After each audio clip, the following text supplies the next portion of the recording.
This station is now the ultimate power in the universe. This table is really tilted.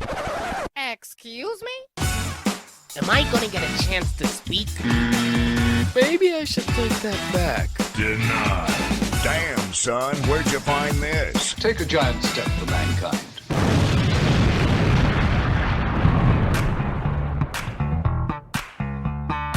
Welcome to the Tilted Table, with your hosts, Sean and Joe.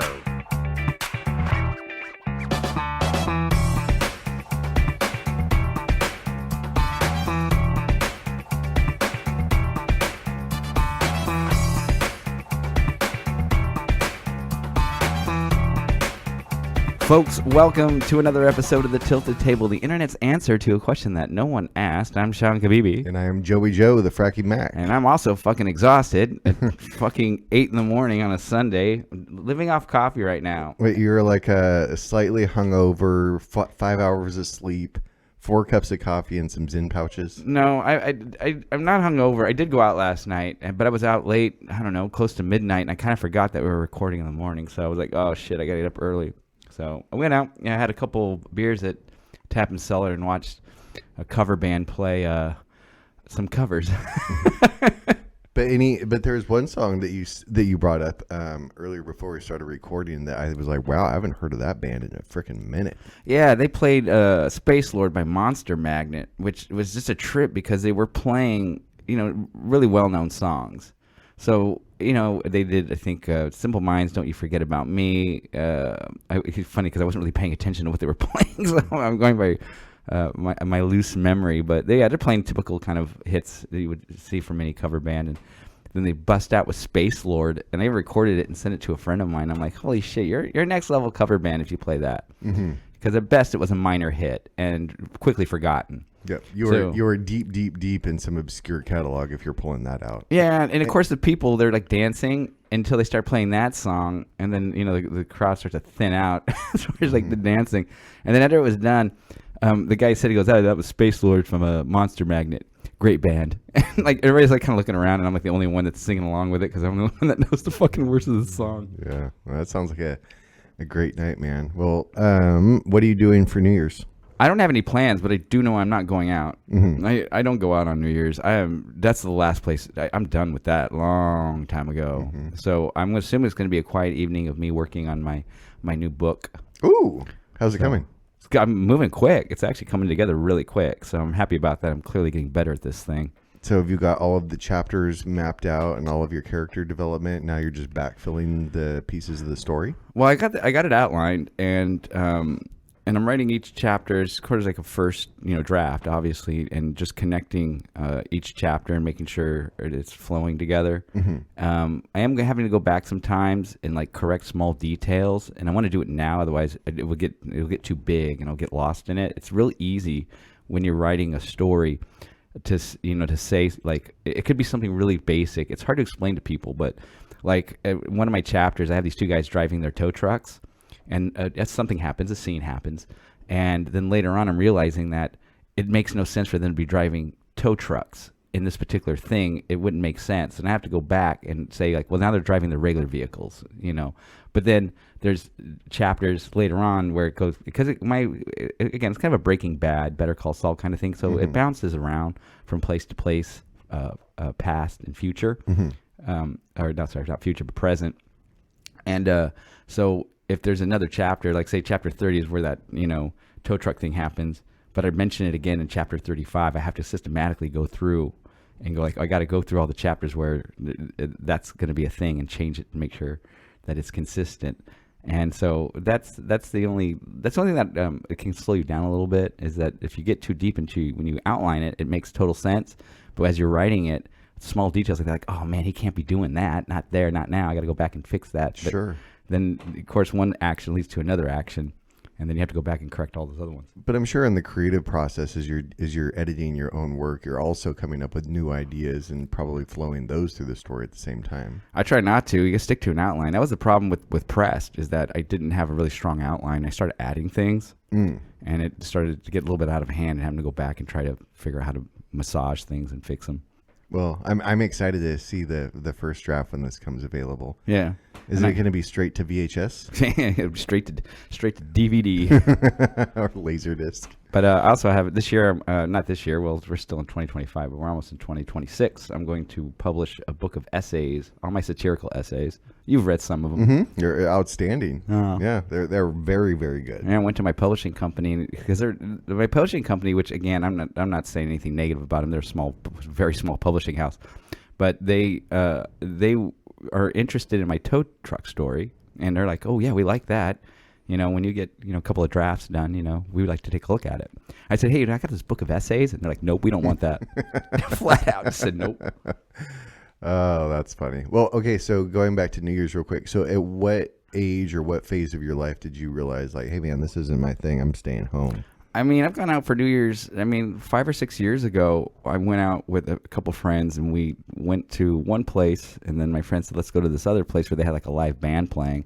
And so we partied until midnight, and, did the whole wait an hour for an Uber because everybody and their mother's fucking ordering one. Right. And it was like, 3 times as expensive. You hit the surge pricing. So it's not like I haven't done it, but nah, I'm not. That night, I don't know why we went out. We just did. Mm-hmm. But I don't plan to. But I would say the age I stopped the whole, like, it's an actual thing we're going to do, like you wait for New Year's Eve, was probably my mid to late 20s. Yeah, I'd say about the same. I mean, there was many, many years. It was New Year's was like, man, the bigger the disco balls, the more lasers and fog machines you can cram in there, the crazier the night can be. Like, let's make all of that happen.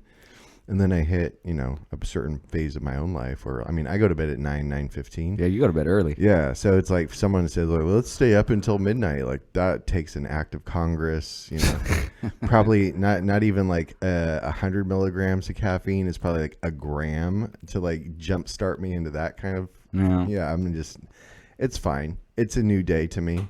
Well, do you have any, not resolutions, but other things that you're trying to accomplish in 2026? Like I said, I'm trying to get this book of essays published, and that's a goal I've made for 2026. Mm-hmm. And I made that goal last year in 2024 when I was, starting to collect enough material where it's like, well, I got this book, it's going to come out, and I'm trying to, like, I guess, backfill enough stuff that I can publish something every year. Mm-hmm. And so, but then again, I'm not, I am looking at it in terms of years, 2026, I'm going to publish a book, okay. But that was a goal I made, 2-3 years ago. Yeah, I feel that. Okay, last quick New Year's item. So have you ever had a New Year's, the day after where you ended up at Denny's, like face down in a plate of fake scrambled eggs, wondering what happened that night? No, I did. I can remember one time. God, this is a long time ago. I can't even remember when. I partied all night long and ended up at a Denny's at 6 in the morning, right, and feeling like absolute shit. Well, the reason I asked the question is I've only done that once, and I want to say it was the year 2003, 2002, downtown Fresno at a ballroom, and I just remember. We ended up, I was in the back of my buddy Moy's Toyota 4Runner.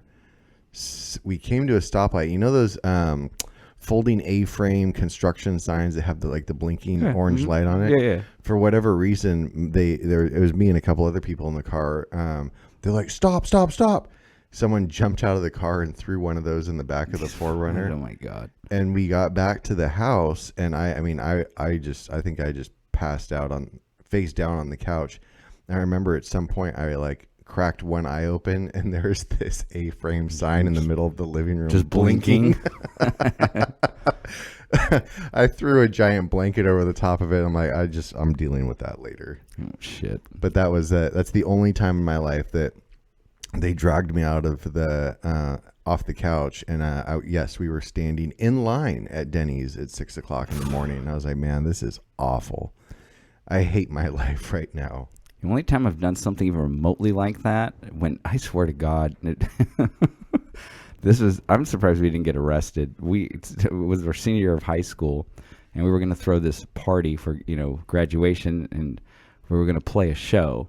So my friend Kevin, who's our drummer at the time, his parents were like, the cool parents, and they're like, yeah, you can have it at our house. And we'll have a, band play in the backyard, kegger party type bullshit, right? Mm-hmm.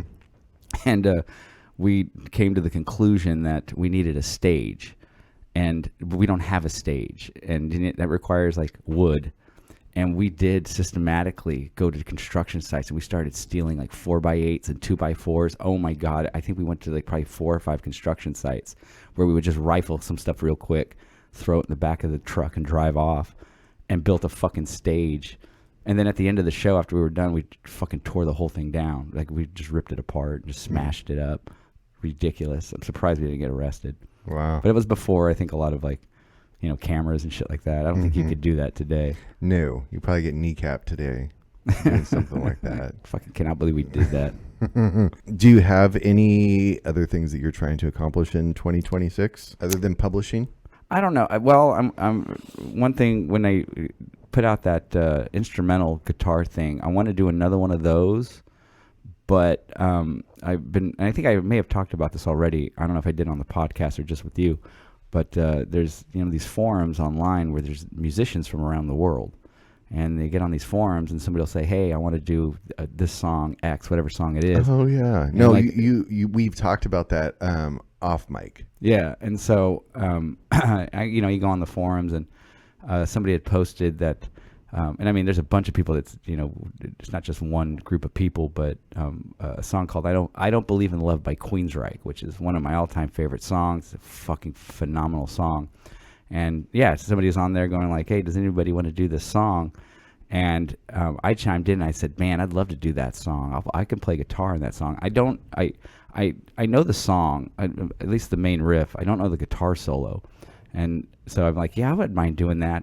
But then I chimed in. I said the problem is, and anybody that's ever listened to Queensryche, Jeff Tate, the singer. I mean, he's got a range, and it's a fucking wide range. To sing his songs, you have to be able to hit some pretty high notes. Okay. And even if you can hit those notes, it's a stylistic thing.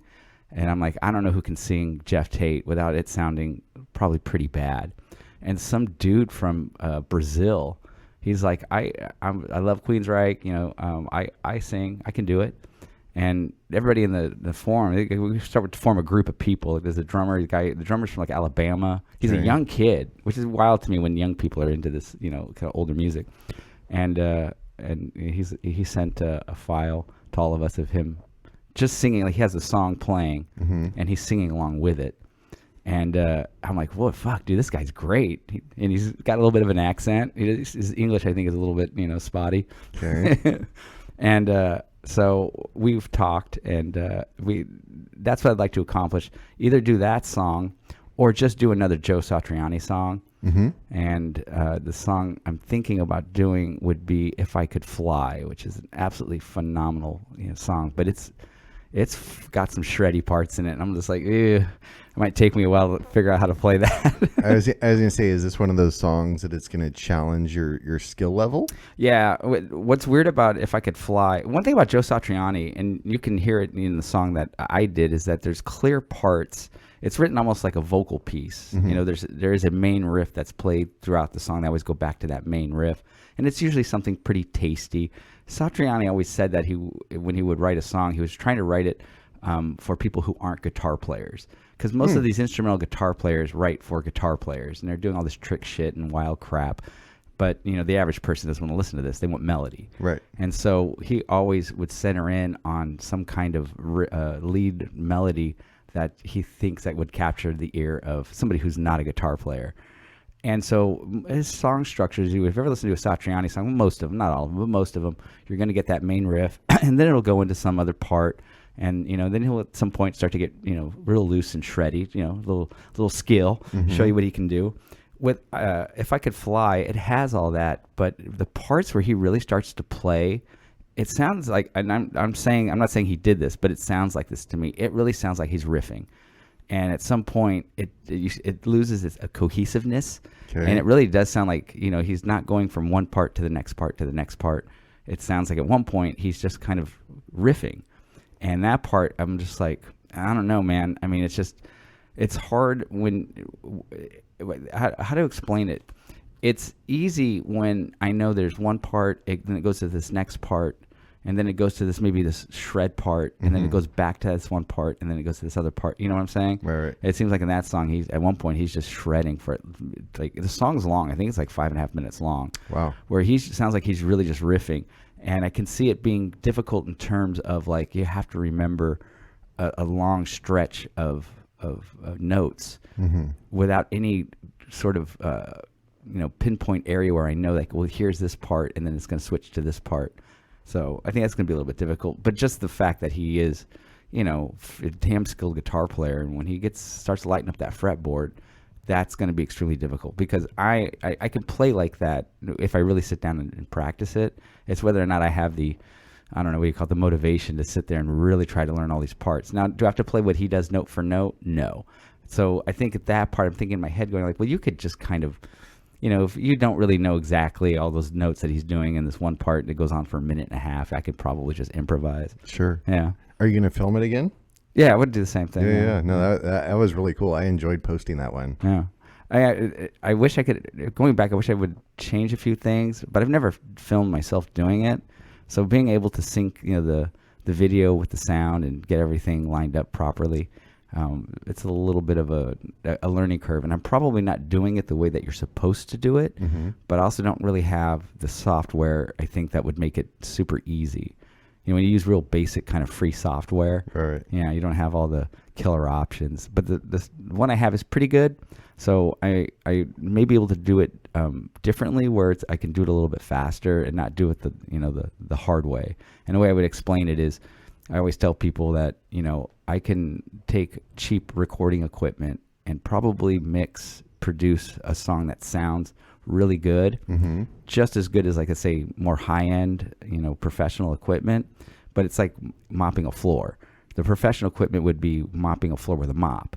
The bullshit equipment is like mopping a floor with a toothbrush. I can get it just as clean. It's going to take me fucking a whole lot longer. Yeah. No, that's a great analogy for it. Yeah. So that's the only other goal I really have. That's exciting, man. I don't know. I'll find out some other goals. I'm tired, man. I'm barely thinking right now. I'm surprised I'm actually battling at this skill level. But I'm exhausted. But you're coherent. That's good. Barely coherent. I'm faking it.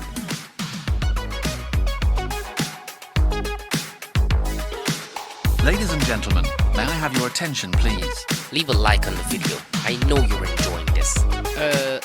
Can you shut up? The internet's answer to a question that was never asked. The Tilted Table with Sean and Joe.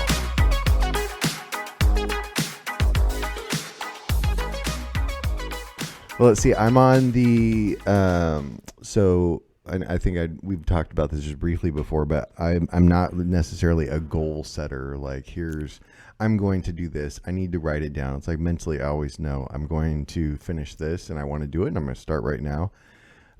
So last year 2024 was the first year that I actually decided, hey, self, I'm going to do X. And that X was, I'm going to walk in my tactical vest 1,311 miles, which is the distance equivalent of doing 50 marathons in a year. So I ended at 1,316 miles. So then this year I'm going to do the same walk run in my vest, but I'm going to do 1,500 miles. I hit that 1,500 miles the second week of December. So then I told Cookie, I said, well, I'm at the proverbial fork in the road. I can either A, check the box and say I accomplished something that I literally physically thought was impossible for me to do, which is a huge, huge achievement, and I can call it a day. B, I can move my own goalposts, and I can, instead of doing 1,500 miles, I can do 1,600 miles, and I need to do 100 miles in 20 days, which doesn't sound like a lot, but you can't miss, right? Like that. Oh yeah, that is a snowball that is rolling downhill, is going to get away from you in a hurry. I don't bounce back quite like I used to. Well, I think there's also the idea that I don't know what the myth of like the more exercise the better, but at some point you're probably doing more damage. Diminishing returns. Yeah. It's like that's a lot of mileage to put on a human body. It's a lot. Yeah, and it's weird because I think I see this at the gym. I see dudes. And I'm assuming they're quote unquote all natural. Like I'm taking steroids or growth hormone, whatever the fuck you want to call it, Right. out of the equation. These dudes are big and they're, massively ripped, those type of dudes, right? And these guys are in their 20s and 30s, and I'm thinking, like, how long can you maintain that? I just don't see you can't maintain this in your 50s. Nope. Because your body's going to start to fall apart. And I know dudes that have, big workout dudes that continue to push harder and harder, and I'm just like, why would you? I thought the whole goal was to be healthy. Now you're doing something that's making you unhealthy. Agreed. Yeah. So I think in the point of sharing the story about hitting, these 3 peaks is to check the box. But yes, I am fully cognizant of, I don't want to do damage or have that conversation of, and I'm nowhere even close to this topic. Sure. But I don't want to enter the realm of like, so you're gonna have to need a knee replacement. Like I don't. Yeah. None of that type of stuff. I just think for me being severely asthmatic and to be able to, I think it's going to take me 2 years and 10 days to hit 3,000 miles. Okay. And I think that's Okay. Do you remember back in the late 80s, early 90s, they had, whether it was print or television advertisements for Chevrolet or Toyota, the advertisements were about how dependable the cars were. Oh, yeah. And how you could drive them for like 300, 400,000 miles, and people would stand outside of their vehicle with like a cardboard sign that had the mileage. Yeah. Right. And then they would use that in the marketing campaign. I told Cookie, I was like, as soon as I hit 3,000 miles, I'm going to have a piece of cardboard that says 3,000 miles, 2 years, 10 days. Shit. And then I was like, I'm going to frame that and put it on my desk. Oh, yeah. That's awesome. I was going to ask you, are you ever going to go back to the gym? I don't, it's a great question. I don't think so. So actually, my 2026 deal is I hopped into Grok and I drafted like a miniature book just explaining, here's how old I am, here's my fitness level, right.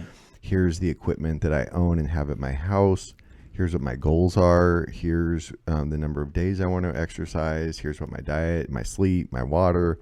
And then I asked it to design kind of an exercise program based on all of those parameters. Yeah. And it's like, doot, doot, doot, doot, and then it just spits out this whole thing. Like here's Monday, Tuesday, Wednesday. And, so that's what I'm going to do, man. My goal is to be healthy and flexible and, live a good life. So of course. Yeah. It's not about the years you live. It's about the quality of years. Sorry, go ahead. And to your gym comment, that I'm going to say no. And I do miss it, but like towards the end of and for context, I went to the gym not every day, but pretty darn close to it for 30 years. So, right. But towards the end of my tenure, I was physically the only one in the gym.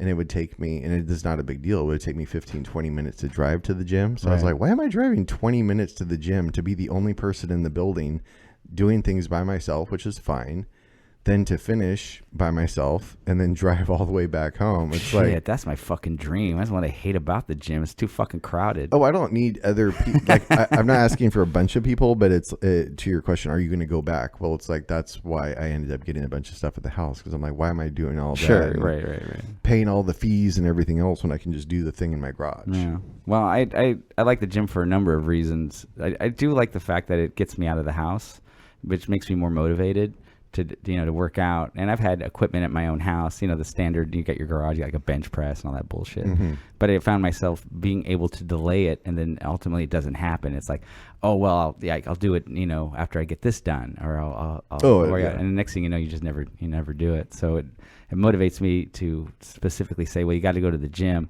And partly because it is crowded, I have to be, cognizant of the time. Like, I don't want to go at 5 p.m, because it's just a fucking madhouse. And you just stand around waiting for people to get off of equipment so you can get on it. So I do like the fact that, it forces me to schedule, well, I'm going to go right after school, before it hits 5 o'clock. Or if I don't go right after school, I'm going to go at 8, So I'm definitely, it keeps me more disciplined. But for me, working out, I've worked out, pretty consistently since I was in my 20s. And it always started out with more, I guess I would call it some type of vanity. I wasn't interested in health. I wasn't a particularly healthy person. I was drinking, all the time, smoking pot all the time, right? Mm-hmm. But I was in a band. And there's two things during my era that you could not be if you wanted to be in a band. One is you had to have long hair and you couldn't be fat. And the amount of abuse I was putting my body through, if I wasn't working out, I would definitely get fat, probably pretty quick. Right. So, but as I got into my, late 20s and my 30s, when I got past all that, and I wasn't a band guy, I wasn't trying to do all that. It was more just about staying in shape. So I've always been pretty much lightweights. I'm not trying to, get big, just trying to stay in really good shape. Yep. And so I think that for me, that's something I can do the rest of my life. And also, you just got to listen to your body. If you are, there are times where, I'll change the routine, I'll up the weight, maybe, bench pressing, whatever, doing 5 sets of 20 or whatever, and it's getting too light, and I would up the weight. But then I start to notice that, maybe I'm getting a little bit bigger, and I'm like, maybe I don't want to, increase my muscle mass. Just want maybe to get more toned or more cut or whatever you want to call it. So I feel like I've gotten a nice little sweet spot with my routine that, I can do this, probably as long as I can physically, still move. Obviously, I'm probably not going to be doing this if I live to be 95, but I'm going to be always doing something. Yeah. Even if it's just walking, which I think is great exercise. And I've been better about that. I've been able to get out the door. That's exciting. Yeah. Man. So I just got to be more consistent with that. The other thing I want to do, so I hadn't shot a gun in 30 years. Nice transition. Yeah, to I know, guns, right? Go ahead. But it's funny. A friend invited me to go to his club, and to I guess it's an outdoor place, and you rent these kind of bays that are like caterpillars go in and create these berms. Mm-hmm. And so, no pun intended, but I had an absolute blast.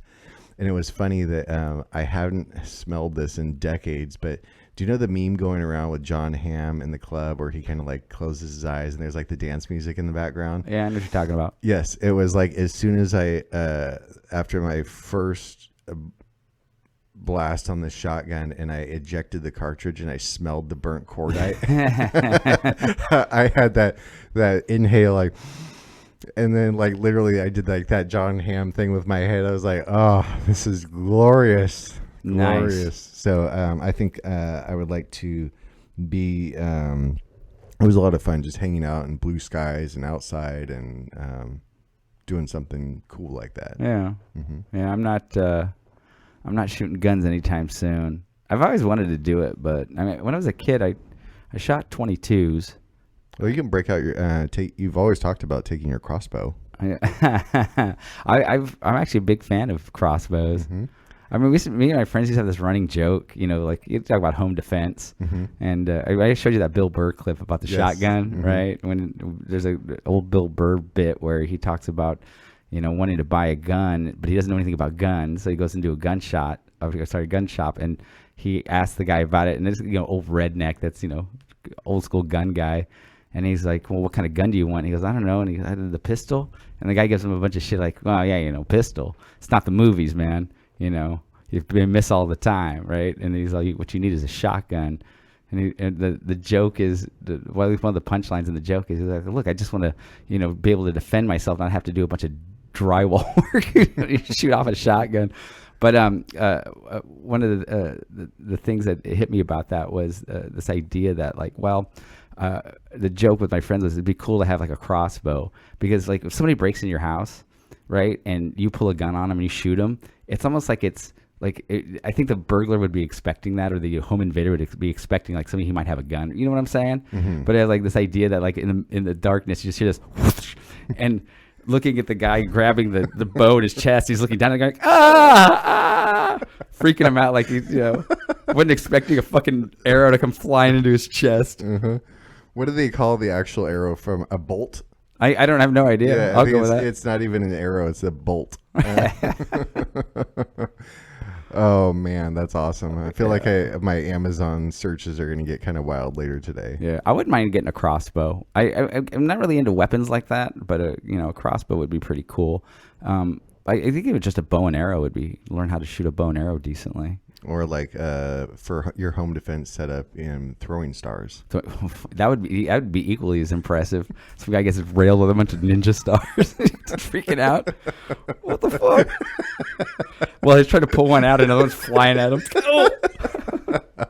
While someone in the background screams like a maniac with their nunchucks.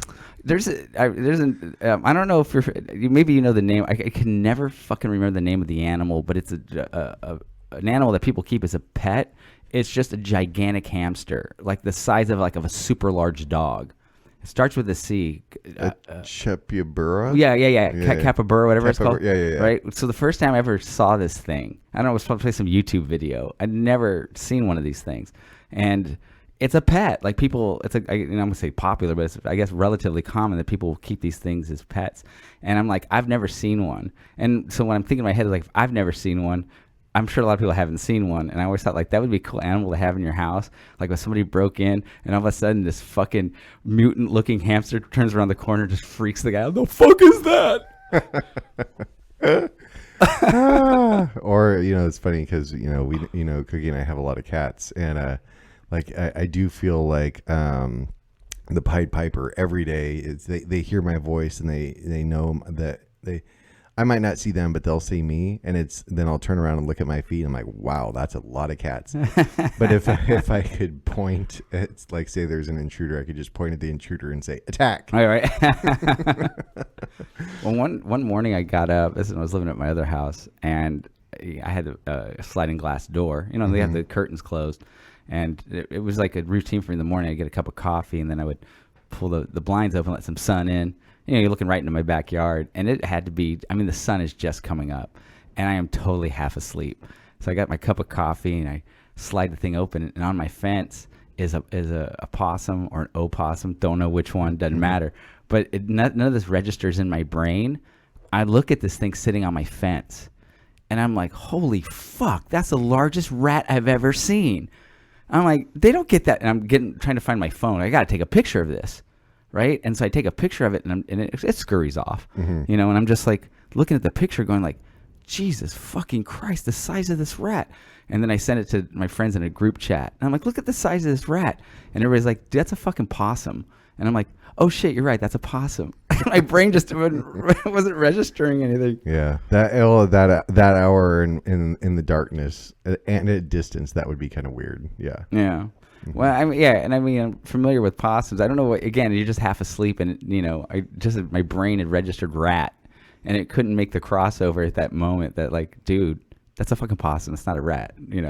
So it was just like, it was funny though when they finally said, "Oh man, that's a possum." I'm like, "Oh shit, it is a possum." What the fuck am I thinking? All right, and I got a final great home defense item for you. You know those horns in a can? What? No. What? Oh! I'm thinking horns. Like, see, that's how tired I am. I'm thinking horns, like kind of an animal. No. It's like an air horn. An air horn. Like that's just so obscure and wild that if somebody was walking through your house and you hit them with an air horn, it would be. I think they would vacate immediately. It would definitely rattle them. Mm-hmm. They're not expecting that. Kind of like a ninja star. Yeah. You know what somebody said the other day to me? I thought was hilarious, and I was like, dude, he cracked the fucking code. So, I have a rental property, and I love my renters, good friends of mine. So I don't have those typical problems. But every time I talk about rental properties with people, people are like, well, it's tough because, people won't pay their rent, and, it's California, they'll squat, you can't get them out, they destroy, that whole thing. Mm-hmm. And we started talking about that whole thing about people even like breaking into abandoned houses. Not abandoned, but vacant houses, and they'll squat them.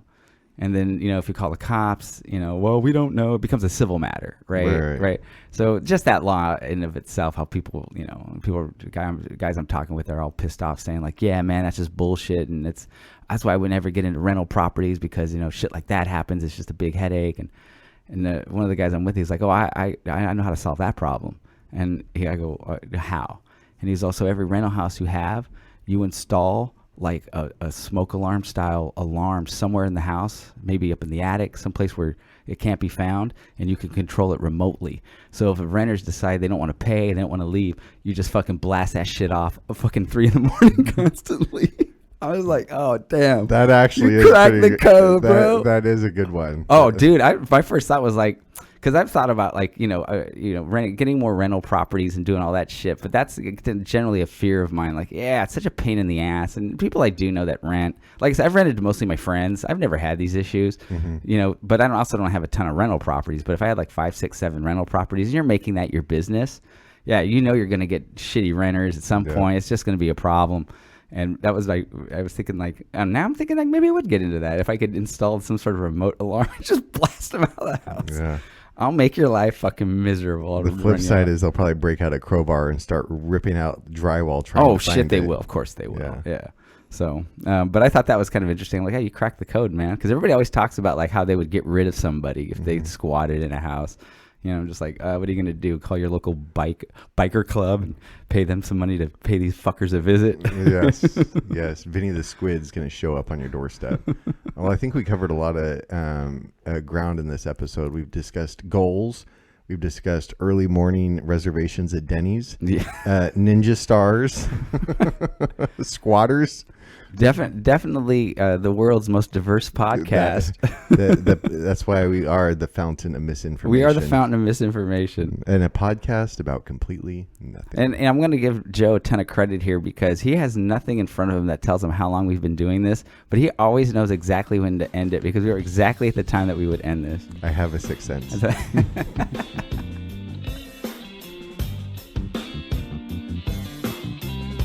I have an important announcement for you, so stay tuned.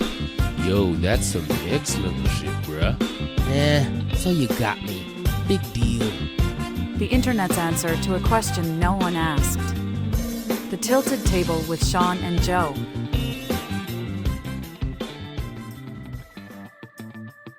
Folks, thank you for joining us for another episode of The Tilted Table, the internet's answer to a question that no one asked. I'm Sean Kabibi. And I am Joey Joe, the Fracky Mac. And my Google search is going to be capybaras and crossbows. Sounds like a band. It does. And if someone breaks in your house and you don't have anything at hand, just do your best Exorcist impression, and they will get the you-know-what out of there. Peace.